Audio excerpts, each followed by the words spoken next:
हम क्या लिखेंगे यहां पर? इट। सर इट आपने क्यों लिखा? क्योंकि मैंने बताया कि जब टाइम से रिलेटेड कोई बात होती है तो वहां हम इट का यूज करते हैं। तो इट इज यानी है, क्या है? आज सोमवार। इट इज मंडे टुडे, ऐसे बोलेंगे। It is Monday today.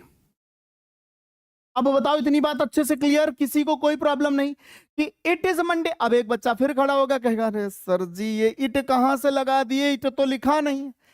अरे बच्चों, इट भी आ जाता है जब टाइम से रिलेटेड वर्ड, जैसे आप लोग बोल देते हो है, जैसे कि आज मेरा जन्मदिन है, टुडे इज माय बर्थडे। हाँ आप बोल सही रहे हो, लेकिन भाई जब हम ग्रामर में उसे लिखते हैं, ग्रामर में लिखते हैं, तो वहां पर इट का यूज होना चाहिए। होना क्या चाहिए? It is my birthday today, ऐसे होना चाहिए। लेकिन हम लोग भूल जाते हैं, इसलिए चीजों को ऐसे समझना है, बस ऐसे समझना है। Okay. It is Monday today. मेरे पिताजी ने आज के दिन मुझे नए वस्त्र दिलाने का वादा किया है। अब किसने? मेरे पिताजी ने, यानी माय फादर, है ना, ऐसे बोलेंगे ना, माय फादर, माय फादर। अगर आप कॉपी पर लिख रहे हैं तो सारे बच्चे इस कॉपी पर लिखते रहेंगे, क्योंकि अगर जब कॉपी पर आप लिखोगे तब बहुत अच्छे से बेहतर तरीके से कर सकते हो।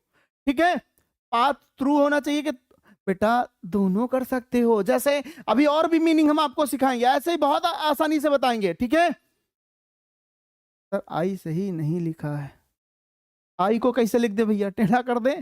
ठीक है, टेढ़ा कर दे। It is Monday today, my father has, देखो किया है यानी हैज। हम कैसे पहचान गए? हम ऐसे पहचाने, देखो यहां पर क्या लिखा है? आ है, तो इससे हमें पता चला कि ये प्रेजेंट का परफेक्ट है। माय फादर हैज क्या किया है? वादा किया है। माय फादर हैज प्रॉमिस्ड,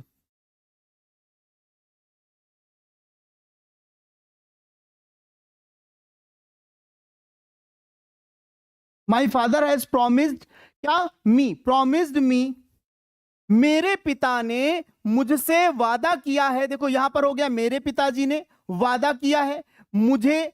ठीक है, माई father has promised me to by, two by यानी दिलाने का। देखो अब एक बच्चा तुरंत कहेगा सर बाई क्यों आ गया? भाई देखो जब वस्त्र दिलाएंगे तो जब बिल्कुल सही बात है कि भाई वहां खरीदेंगे, इसलिए वहां पर क्या हो जाएगा? बाई हो जाएगा।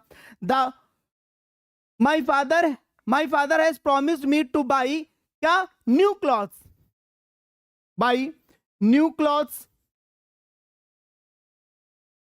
New clothes. अब आज के दिन अर्थात टुडे, ऐसे करके आप आसानी से लिख सकते हो, कोई प्रॉब्लम नहीं। हाँ अगर आपको मी इधर सुधर करना है तब भी कर सकते हो, आसान तरीका है, कुछ नहीं है भाई, कुछ नहीं है। देखो अब ये मत सोचना कि इसे कॉपी में कैसे लिखेंगे, कॉपी पर भी ऐसे ही लिखना है, आप ये मत करिएगा, ये सब कुछ नहीं करना है।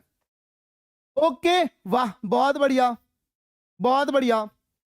हाँ देखो जब तक आप ऐसे करके नहीं देखोगे तब तक गलत होता रहेगा। ठीक है, अब उसके बाद क्या है? हम सभी, देखो हम सभी, अब सभी का मतलब क्या होता है? ऑल, यानी वी ऑल, वी ऑल, हम सभी जाएंगे, जाएंगे यानी फ्यूचर में, वी ऑल। अब देखो यहां पर हमने क्या लिख दिया? विल।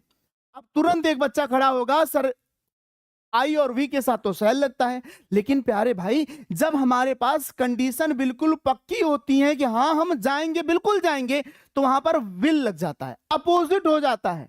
तो वी ऑल विल, हम सभी जाएंगे, कहां जाएंगे? बाजार। और कब? शाम को। We all will go to, go to market. और कब? At evening, at evening. और उसके बाद full stop.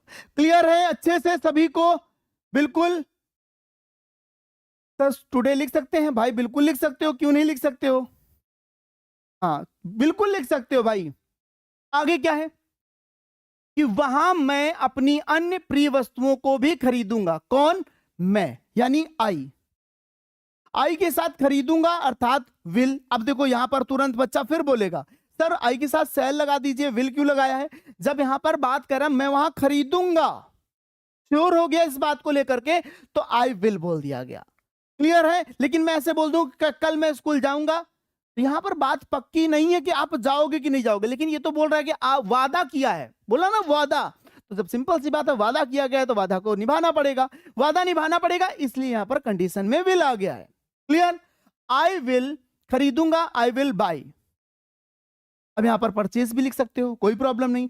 I will by अपनी अन्य प्रिय वस्तुएं, आई विल बाई माई